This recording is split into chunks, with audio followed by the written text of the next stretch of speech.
વાજપેયીએ 1999માં અણુધડાકો કર્યો હતો ને અણુબોમ્બ બનાવ્યો છે એની જાહેરાત કરી હતી. ત્યારે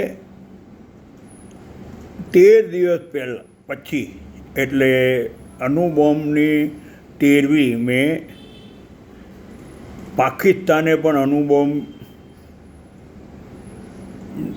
ધડાકો કર્યો અને કહ્યું કે અમે પણ અણુબોમ્બ બનાવી દીધો. અત્યારે નથી અણુબોમ્બ બનાવ્યો કે શું કહે છે તે ખબર નથી. ઈરાનમાં ને ઈરાનની હાથે યુદ્ધ કરી રહ્યું છે અમેરિકા. ને ત્યારે 1999માં જ્યારે વાજપેયીએ અણુધડાકો કર્યો તેની સાથે એટલા બધા પ્રતિબંધો મૂકી દીધા, આર્થિક પ્રતિબંધો, જે કે અમારા સિવાય કોઈની, અમે કહીએ તો જ તમારે બધા દુનિયાના દેશોને કહી દીધું કે ઇન્ડિયા હાથે વેપાર નહીં કરવાનો, અને ઇન્ડિયા હાથે વેપાર કરશે તો એના માટે તમારે જિમ્મેદાર રહેવું પડશે. એટલે એટલું ખરાબ રીતે આપણે અહીંયા ભીષમાં આવી ગયા હતા.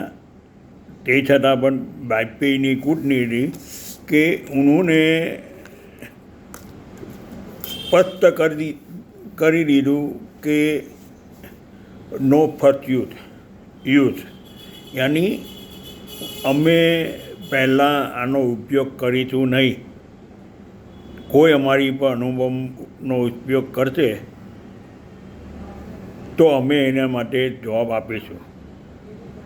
પણ તે વગરે જે આર્થિક પ્રતિબંધો મૂક્યા હતા અને અમારે ત્યાં જે 5 વર્ષ વાજપેયીને કરી હતી આપણે શાસન, અને તેને વારંવાર એટલા બધા હેરાન કરવાની વાત કરી કોંગ્રેસવાળા ઓર અમારે જો અત્યારે વિપક્ષી પાર્ટી છે તેને. આ શું છે ભાઈ?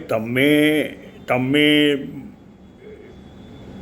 આપણે લોકોનો એ મેળવો ને પછી તમે એને હેરાન કરો ને ખોટી રીતે હેરાન કરો. જે રીતે આજે પણ જે વિપક્ષી પાર્ટી હતી તૃણમૂલ કોંગ્રેસ અને સમાજવાદી પાર્ટી ને આરજેડી લાલુ યાદવ કી પાર્ટી, જે રીતે ને તે बीजेपी जो स्थानिक पार्टी है स्टेट में, तमिलनाडु में, पौंडीचेरी में, एक बहुत ही घटिया तरह की राजनीति है.